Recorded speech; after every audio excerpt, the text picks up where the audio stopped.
আমার স্টাফ যাদের কানে আওয়াজ দেয় তারা আমার বক্তব্য শোনে না ইগনোর করে। নিশ্চিতভাবে বলবে যে অনেকে হয়তো সেই সময় তার খাওয়া দাওয়া থাকলে খাওয়া দাওয়াটা বন্ধ করে দিয়ে অন্তত শুনে নওশাদ সিদ্দিকী কি বলছে।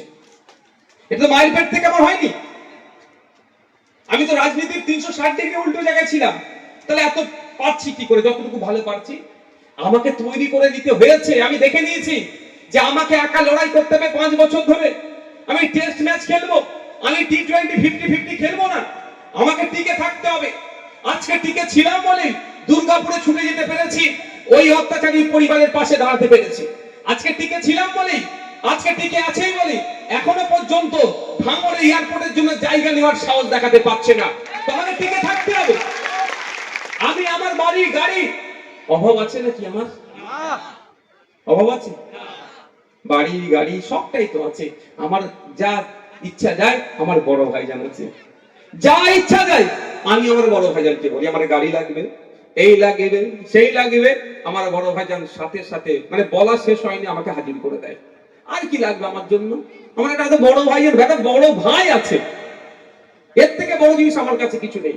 সুতরাং আমাকে টিকে থাকতে হবে ক্রিজে। টিকে ছিলাম বলে আজকেও সারা রাজ্যের মানুষ কি বলছে, আগামী দিনে নওশাদের মতো 10টা বিধায়ককে ঢোকাতে হবে। তৈরি করেছি নিজেকে, তো আপনাদেরকেও তৈরি করতে হবে। আমি আজকে 10.5 কোটি মানুষের সামনে দাঁড়াচ্ছি, আপনারা আজকে ভাঙড়ের মানুষের সামনে দাঁড়াবেন। আগামী দিনে আপনারা এই যে ভাই একটা বক্তব্য বলছিল যে বাইরে যাবে, হ্যাঁ আপনাদেরকে বক্তব্য দিতে নিয়ে যাবো আমরা বাঁকুড়া, বীরভূম, মুর্শিদাবাদ, দিনাজপুর। ভাঙড়ের ছেলে কি বক্তব্য দেবে, সেই জায়গাটা আপনাদেরকে তৈরি করতে হবে। এখন স্যার শুরুয়াত আমি চাই বা কলকাতার রাজপথে ভাঙড়ের ছেলেরা বক্তব্য দিক। ও ভাঙড় শুধু এসে মাঠে ভরাবে, ভাঙড় শুধু মারামারি করবে, ভাঙড়ে হিংসা হবে, এটা বন্ধ। ভাঙড় থেকেও গুরুত্বপূর্ণ দায়িত্বশীল ইমানদার নেতা হয়ে উঠুক, এটা আমি চাই। সেই জন্য বারবার আপনাদেরকে আমি বলি কি যে আপনাদেরকে ঠান্ডা মাথায় চলতে হবে, ধৈর্য ধরতে হবে, দায়িত্বশীল হয়ে উঠতে হবে। ধৈর্য ছাড়া কামিয়াব হতে আপনি পারবেন না। পৃথিবীর ইতিহাসে দেখুন বিপ্লব একদিনে সংগঠিত হয়নি, ন্যায় একদিনে প্রতিষ্ঠিত হয়নি। এখানে যারা আছেন ম্যাক্সিমাম বলুন তো শ্রমজীবী মানুষ তো নাকি? দিন আনে দিন খান। 8 ঘন্টা ডিউটির কথা বলে গল্প বলেন, 8 ঘন্টা ডিউটির বাইরে করবো না, তাহলে ওভার টাইম দিতে হবে। এই 8 ঘন্টা ডিউটির ইতিহাস যদি দেখি ঐতিহাসিক হে শহরে, এই 8 ঘন্টা ডিউটির জন্য কত মানুষ শহীদ হয়েছিল, কত মানুষ গুলিবিদ্ধ হয়েছিল, কত মানুষ মারা গিয়েছিল। তো অত মানুষ শহীদ, গুলিবিদ্ধ, মারা যাওয়ার পরে আজকে সারা পৃথিবী তাদেরকে স্মরণ করে মে মাসের 1 তারিখে। তাহলে আত্মত্যাগ, আত্মবলিদানের জন্যই তাদেরকে স্মরণ করছে সারা পৃথিবী। তো আমাদের তো অন্তত পিঠটা পেতে দিন, মারতে হবে না। মার খান, মারতে এসছে ভাই মেরে নে, ছুটে পালাবেন না।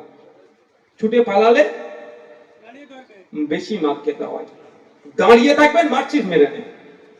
কারণ দিন সবার সমান যাইবে না। আজকে যিনি নিচেতে আছেন কালকে তিনি সময়ের কালে, সময়ের সাথে সাথে যুগের তালে তাল মিলিয়ে সে নিচে থেকে কালকে উপরে উঠবে। আজকে যিনি উপরে আছেন তাকে নিচেতে নামতেই হবে হবে হবে।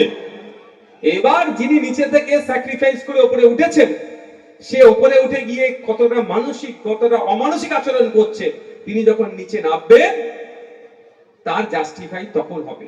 অর্থাৎ এক মাগে শীত যায় না। তাই অনুরোধ করব, যদি আপনারা চান সমাজের ভালো, যদি আপনারা চান এলাকার ভালো, যদি আপনারা চান ভাঙড়ের ভালো, যদি আপনারা চান বাংলার ভালো, যদি আপনারা চান দেশের ভালো, তাহলে আপনাদের বলবো অ্যাকশনের রিঅ্যাকশন আপনারা দিতে যাবেন না। আপনারা ধৈর্য ধরুন। কারণ একটা কথা তো এটাকে কি অস্বীকার করতে পারবেন যে রাত যত গভীর হয় সকাল তত তাড়াতাড়ি হয়। যত অত্যাচার বাড়ছে এটা আপনাকে বুঝতে হবে। তাহলে আমরা সকালের দিকে তত আগেই যাচ্ছি, অন্ধকার যত হবে তত আমরা আলোর দিকে এগিয়ে যাচ্ছি।